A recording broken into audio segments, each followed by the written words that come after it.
अन्नदाता, पग पग पर है संग तुम्हारे अन्नदाता। लहू किसानों का बन के पसीना सींचता है धरती का सीना। मेहनत का तेरी हक दिलवाने, नई तकनीक नई खोज बताने। पशुधन को गुणवान बनाना, पौध सुरक्षा को सिखलाना, खेती के सब गुर समझाने, भारत का सरताज बनाने। आठों पहर है संग तुम्हारे अन्नदाता, अन्नदाता। नमस्कार, बहुत स्वागत है अन्नदाता कार्यक्रम में आप सभी का। मैं हूं आपके साथ शालिनी। हर रोज की तरह एक बार फिर से हम कार्यक्रम में लेकर के आए हैं खेती बाड़ी से जुड़ी हुई बहुत सी लाभकारी जानकारियां। तो चलिए सबसे पहले देखते हैं कि आखिर क्या है विशेष आज के कार्यक्रम में। लीफ कलर चार्ट के अनुसार बोरो धान की फसल में यूरिया का प्रयोग। जैविक उर्वरक माइकोराइजा एवं जैविक फफूंदनाशक ट्राइकोडर्मा बनाने की विधि।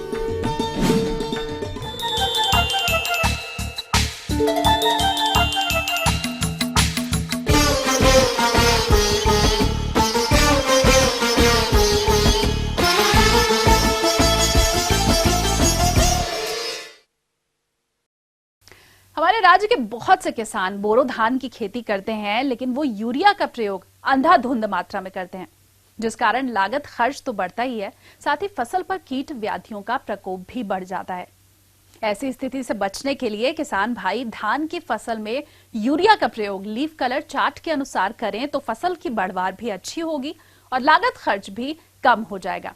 तो इस लीफ कलर चार्ट का प्रयोग किस तरह से करना है, चलिए जानते हैं कृषि विज्ञान केंद्र कटिहार के वैज्ञानिक डॉक्टर रमाकांत सिंह से। बोरो धान बिहार राज्य के कोसी जिलों में जैसे पूर्णिया, सहरसा, कटिहार एक प्रमुख फसल के रूप में धान की खेती ये कर रहे हैं। और बोरो धान की खेती में अपने आप किसान जो भी इच्छा होता है, जब इच्छा होता है, नाइट्रोजनीय, फास्फोरस और पोटास वाले उर्वरकों का प्रयोग लगातार कर रहे हैं, जिससे हमारी देखने में आ रहा है कि फसल की उत्पादकता तो प्रभावित हो ही रही है, मिट्टी की स्वास्थ्य भी हमारा प्रभावित होते जा रहा है। तो हम किस तरह से हम उर्वरक का प्रबंधन करें जिससे कि हमारी धान का उर्वरता उत्पादन अच्छी हो और मिट्टी का स्वास्थ्य भी बना रहे। इसको प्रबंधन करने के लिए जो यूरिया का ऊपरी निवेशन करते हैं और जो फास्फोरस, पोटास शुरुआत में जो उर्वरक देते हैं, तो इसको कितनी मात्रा में कब दें, इसको जानने के लिए हम थोड़ा सा प्रयास कर रहे हैं कि आप लीफ कलर चार्ट एक बहुत अच्छा माध्यम है, जिसके माध्यम से अगर धान में कब उर्वरक की आवश्यकता है, किस समय उसको हमको उर्वरक का प्रयोग करना है, जिससे कि मिट्टी का स्तर खराब ना हो और पौधा का बढ़वार भी अच्छी तरह से बनी रहे। किसान भाइयों, सबसे पहले आप इस बात को जान लें कि आखिर ये लीफ कलर चार्ट क्या है। लीफ कलर चार्ट एक ऐसा पत्रक है जो कि कृषि वैज्ञानिकों ने विभिन्न फसलों पर शोध कर पौधों की उर्वरक की मांग के अनुसार पत्तियों के रंगों को देखते हुए बनाया है। इसके रंगों की तुलना पौधे की पत्तियों के रंग से करने पर फसल में उर्वरक की कमी और अधिकता का पता लगा सकते हैं। इसके लिए जरूरी है कि सबसे पहले ये जान लें हम कि जब बोरो या गर्मा दोनों धान की जब खेती करने चल रहे हैं तो उस स्थिति में हमको कितना उर्वरक की मात्रा का प्रयोग करना है।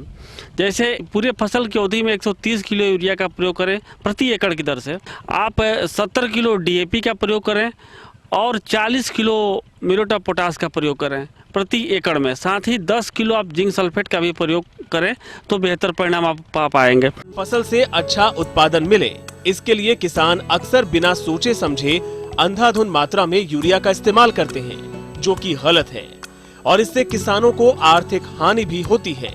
इस हानि से बचने के लिए किसान लीफ कलर चार्ट की सहायता से फसल की उर्वरक मांग के अनुसार उसका प्रयोग कर सकते हैं। और आइए अब जानते हैं लीफ कलर चार्ट की प्रयोग विधि के बारे में।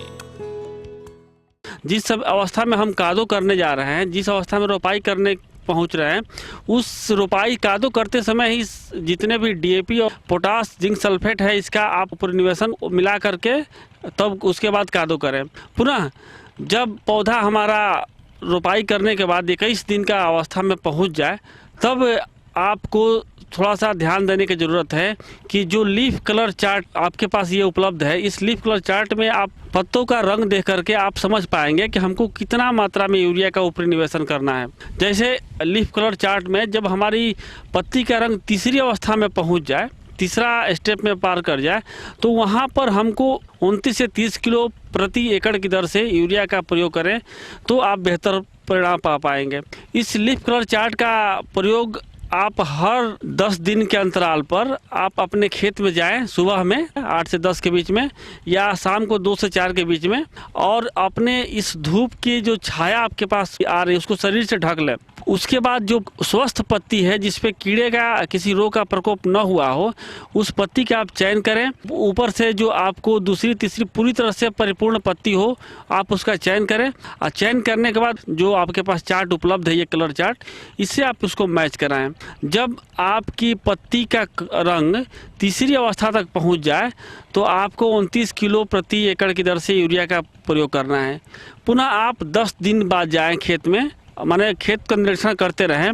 हर 10 दिन की अवस्था में आप पहुँचे खेत में और 1 एकड़ एरिया में 10 पत्ती स्वस्थ पत्ती का आप चयन करें और लीफ कलर चार्ट के माध्यम से आप उसको मिलाएं।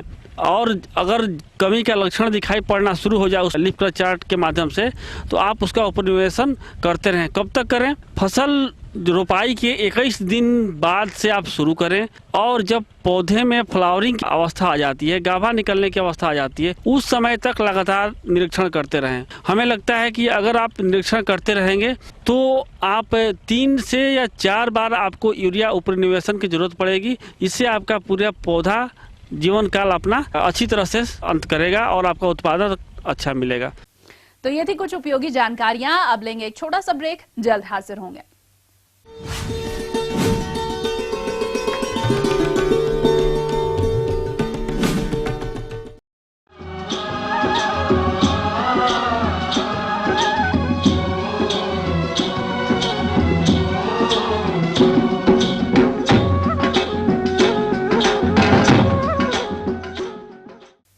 ब्रेक के बाद एक बार फिर से आप सभी दर्शकों का अन्नदाता कार्यक्रम में स्वागत है, और चलिए अब बढ़ते हैं अगली प्रस्तुति की ओर।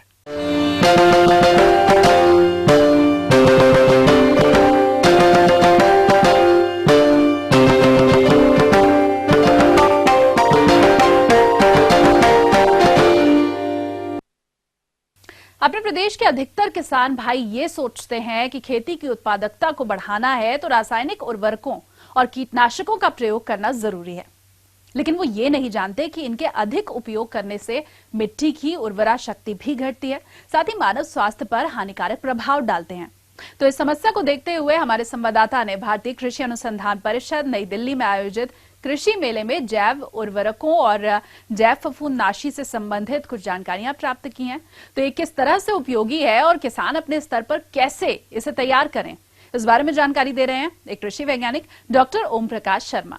हमारा ये जो संस्थान है NIPHM, national institute of plant health management, इसमें हम जो जैविक नियंत्रण के जो कीट रोग हैं उनके जैविक नियंत्रण के बारे में जानकारी देते हैं ताकि पेस्टिसाइड का यूज किसानों को कम से कम करना पड़े। ये एक तरह माइकोराइजा एक जैव उर्वरक है जो हर प्रकार की फसलों में काम आ सकता है। अभी हम किसानों को ये बता रहे हैं कि वो कम लागत से अपने स्तर पर कैसे उत्पादन कर सकते हैं, माइकोराइजा का खेत स्तर पर उत्पादन।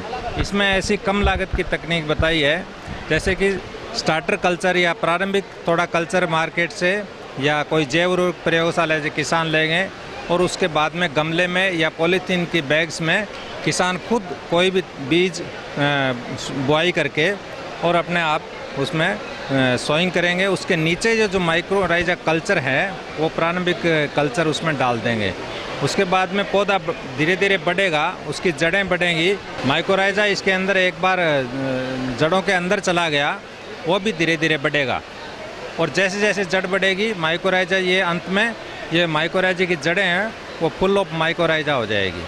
बाद में क्या करेंगे कि यही जड़ें गमले से फसल पकने के बाद में तो ऊपर से फसल को काट देंगे और जड़ें भी हम निकाल लेंगे गमले के अंदर से। जड़ें निकाल के और इसको छोटे छोटे टुकड़ों में काट देंगे। ये जो माइकोराइजल जड़ें हैं इनको छोटे छोटे टुकड़ों में काट के और काम में ले लेंगे। जड़ों को काम में लेने से पहले इसको वर्मी कंपोस्ट या कोई भी गोबर की खाद है उसके अंदर डाल के और तैयार कर लेते हैं। इस तरह से जो माइकोराइजा कल्चर किसान खुद तैयार कर लेंगे। इस तरह से तैयार कल्चर है वो किसान 3 से 4 किलो प्रति एकड़ के हिसाब से डाल सकते हैं। किसान भाइयों, जैसा कि अभी हमने आपको बताया कि आप किस तरह से अपने स्तर पर माइक्रोराइजा कल्चर तैयार कर सकते हैं, लेकिन अब आवश्यकता इस बात की है कि ये कल्चर फसलों के लिए किस प्रकार से उपयोगी है। ये मुख्य रूप से जो फास्फोरस तत्व है उसकी उपलब्धता फसलों में बढ़ाता है। फास्फोरस के साथ साथ दूसरे जो सूक्ष्म पोषक तत्व हैं उनको मिट्टी से लेने में भी पौधे के लिए हेल्प करता है। और इसके अलावा ये कुछ रोग हैं मिट्टी जनित जो रोग हैं उनसे फसल को बचाने में भी सहायता करता है। तो ये एक बहुत ही लाभदायक और उपयोगी जैव उर्वरक है। इसको किसान स्वयं अपने स्तर पर उत्पादन करके काम में ले सकते हैं। विभिन्न फसलों में कई प्रकार के रोग जैसे जड़ गलन आदि लगते हैं, जिसके नियंत्रण हेतु उचित उपाय नहीं किया गया तो किसानों को भारी नुकसान उठाना पड़ सकता है। लेकिन यदि आप ट्राइकोडर्मा कल्चर तैयार करके फसलों में उपयोग करते हैं तो इन रोगों से अपनी फसलों को बचा सकते हैं। तो किस तरह से तैयार करें ट्राइकोडर्मा कल्चर एवं इसका उपयोग, चलिए ये भी आपको बताते हैं।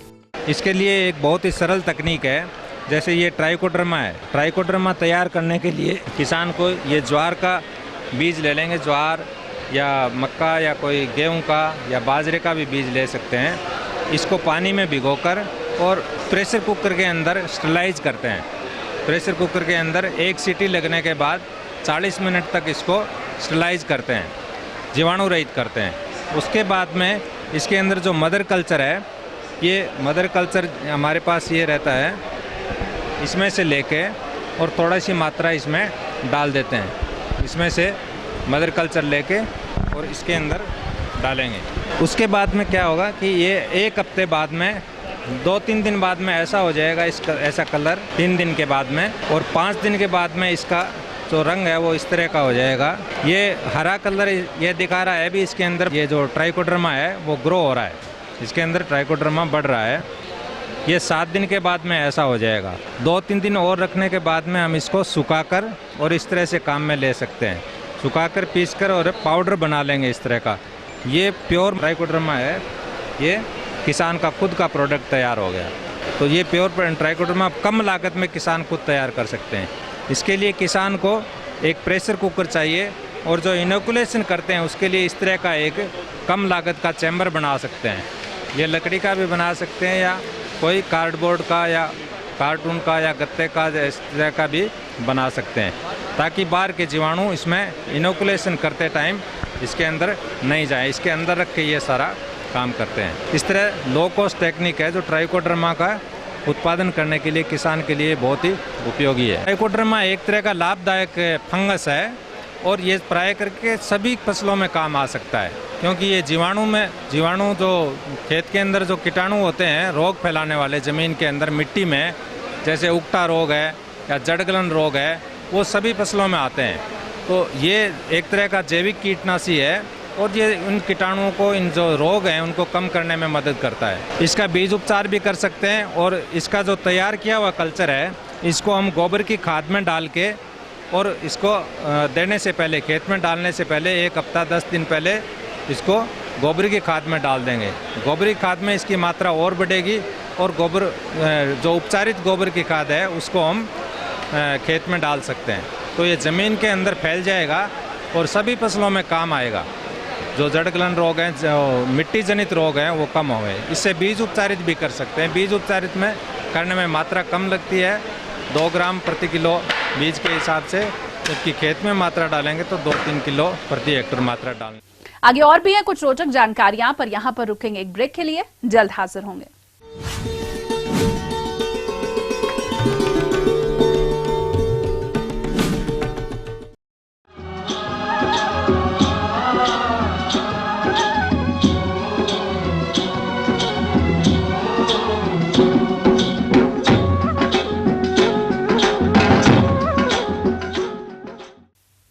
ब्रेक के बाद आप सभी दर्शकों का एक बार फिर से स्वागत है और चलिए अब रुख कर लेते हैं अगली कड़ी की ओर।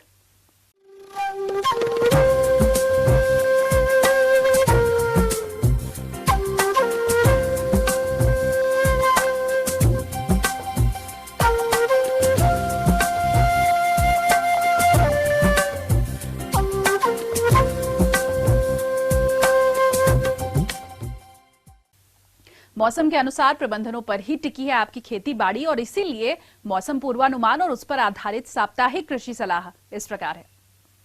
ग्रामीण कृषि मौसम सेवा भारत सरकार, राजेंद्र कृषि विश्वविद्यालय पूसा, समस्तीपुर और बिरसा कृषि विश्वविद्यालय रांची द्वारा भेजे गए मौसम पूर्वानुमान के आधार पर किसानों को सलाह दी जाती है कि रबी की जो भी फसल तैयार हो चुकी है उसकी अविलंब कटाई करें तथा फसल की कटाई के बाद अगर मिट्टी में उपयुक्त नमी मौजूद हो तो खेत की जुताई कर दें तथा पाटा नहीं चलाएं। मिट्टी को खुला छोड़ देने से इसमें मौजूद खर पतवार तथा कीड़े मकोड़े नष्ट हो जाएंगे। बात करें अगर गर्मा धान की तो खेतों में जल जमाव बनाए रखने के लिए मेड़ को दुरुस्त रखें। सही समय पर नवंबर माह में बोई गई गेहूं की फसल तैयार हो चुकी है, अतः किसान भाई इसकी कटाई का कार्य करें। जो किसान भाई पहले ही फसल को काट चुके हैं वे फसल को धूप में अच्छी तरह सुखाने के बाद ही थ्रेशिंग का कार्य करें। साथ ही साथ अनाज भंडारण के पूर्व भी गेहूं को अच्छी तरह सुखा लें। देर से बोई गई फसल इस समय दाना भरने अथवा दाना पुष्ट होने की अवस्था में है। इस अवस्था में नमी की कमी होने से उपज पर प्रतिकूल असर पड़ता है, अतः किसान भाई आवश्यकता अनुसार सिंचाई दोपहर बाद करें।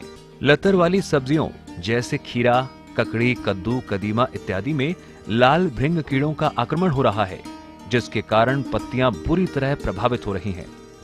इससे बचाव के लिए नीम से बना कीटनाशी जैसे अचूक, निमोरिन, निमोटिन, निमोसिडिन इत्यादि में से किसी एक दवा का छिड़काव 5 मिलीलीटर प्रति लीटर पानी की दर से 10 दिन के अंतराल पर करें। आम एवं लीची के पेड़ों में फूल एवं फल आने के बाद नियमित रूप से सिंचाई करते रहें।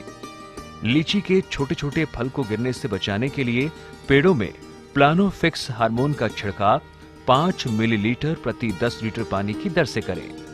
आम एवं लीची के छोटे छोटे फलों को पाउडरी मिल्ड्यू रोग से बचाने के लिए सल्फेक्स 2 ग्राम प्रति लीटर पानी की दर से दवा का छिड़काव करें।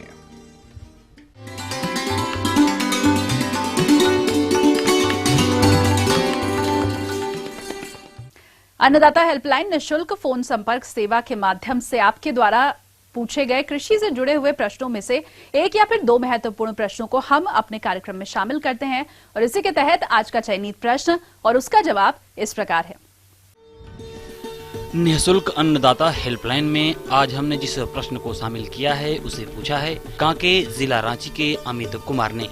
आपने रीपर कटाई यंत्र पर जानकारी चाहिए है तो इसके लिए देखिए कार्यक्रम का यह अंश। हम मैनुअल से कटाने पे काफ़ी खर्चा आता है। मैनुअल से 1500 से 2000 रुपया प्रति बीघा के हिसाब से कटाई पे खर्चा आता है और यही कार्य अगर जो हम मशीन से कराते हैं तो इसमें रीपर से हैं ये 1 बीघा 15 से 20 में ये कार्य कर देती है। लेबर से अगर कराते हैं तो लेबर 1 बीघा में कम से कम 4 लेबर कार्य होता है।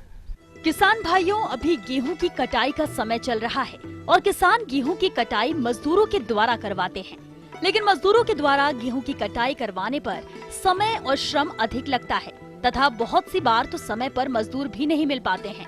परंतु यदि आप रीपर के द्वारा कटाई करवाते हैं तो कम समय में आसानी से गेहूं की कटाई कर सकते हैं। तो किस प्रकार करें इसका प्रयोग, आइए जानते हैं। यही कार्य मशीन 15 से 20 मिनट में काम कर देती है और काम भी अच्छा होता है और फास्ट भी होता है और साफ सुथरा भी होता है। इस मशीन की कीमत करीबन 55 से 60 हज़ार के आसपास पड़ती है। इसमें सब्सिडी भी अगर ये किसान लेता है तो इसको भारत सरकार इसको सब्सिडी भी देती है। काम करते हैं जिसके पास अगर जो 100 बीघा अगर जो वो गेहूँ कटाता है तो इस 1 साल में उसकी कीमत मशीन से पूर्ण हो जाती है, क्योंकि 1 बीघा पे उनको 2000 रुपया खर्च करने पड़ते हैं मैनुअल से, तो 100 बीघा का हिसाब से उसी हिसाब से अगर जो मशीन से करते हैं तो मशीन पे 1/3 खर्चा पड़ता है इससे। जो किसान भाई रीपर मशीन से गेहूं की कटाई करना चाहते हैं, वे किस प्रकार से करें इसका उपयोग, चलिए यह भी हम आपको बताते हैं। ट्रैक्टर के आगे हिस्से से जुड़ी रहती है और इसमें ये इसके ऊपर नीचे करने के लिए लिफ्ट रहता है। इसको आप जैसे आप अपनी इच्छा के अनुसार ऊपर भी कर सकते हैं और नीचे भी कर सकते हैं। और इसमें जो कटिंग वाली ब्लेडें भी लगी रहती है। जो ब्लेड है वो ऐसे रिपर ऐसे चलता है और ये रिपर है, ये ब्लेड है, ये महीन घास को एकदम सूखे घास को अच्छी प्रकार से काटती है ये और काट के एक तरफ फेंक देती है, जिससे ये एक साइड में इकट्ठा होता रहता है। जो कटिंग वाली है 18 से 20 ब्लेडें लगी रहती है और घास को जैसे ये एक तरफ काट के ऐसे करती रहती है। अगर आप क्योंकि आजकल बरसात का टाइम रहता है, मौसम का कोई पता नहीं रहता है, तो जल्दी से जल्दी अगर कार्य करना हो तो मशीन से उनको काफ़ी फायदेमंद भी रहता है और नुकसान बेमौसमी बरसात से होने वाले नुकसान से भी बचा जा सकता है। जो लेबर की आज की तरह दिनों दिन लेबर की कमी हो रही है, वो भी उनको कमी महसूस नहीं होगी। कार्य शीघ्र ही और फास्ट होगा।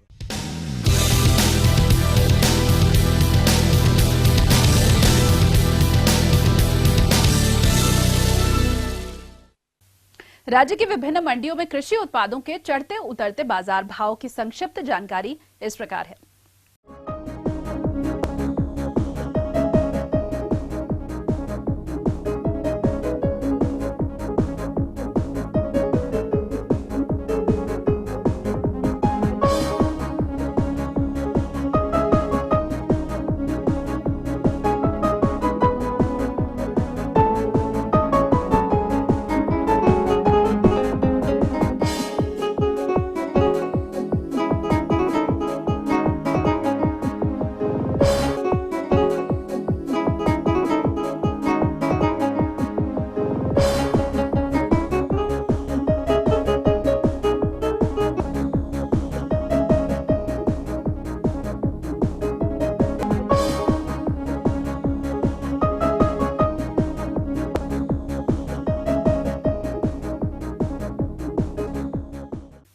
और चलिए अब देख लेते हैं कल दिखाए जाने वाले कार्यक्रम की मुख्य झलकियां।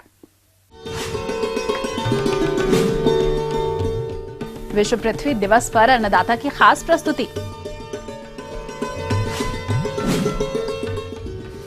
हरी खाद की वैज्ञानिक खेती और पलटाई पर जानकारी। हम ये उम्मीद करते हैं कि आज का कार्यक्रम आप सभी दर्शकों के लिए उपयोगी रहा होगा। किसान भाइयों, अन्नदाता आपकी सेवा के लिए संकल्परत है। कृषि संबंधित समस्या और सुझावों के लिए आप हमें इस पते पर संपर्क कर सकते हैं। प्रोड्यूसर अन्नदाता, ETV Bihar Jharkhand, Ramoji film city, Hyderabad 501512। साथ ही आप हमें ईमेल भी कर सकते हैं।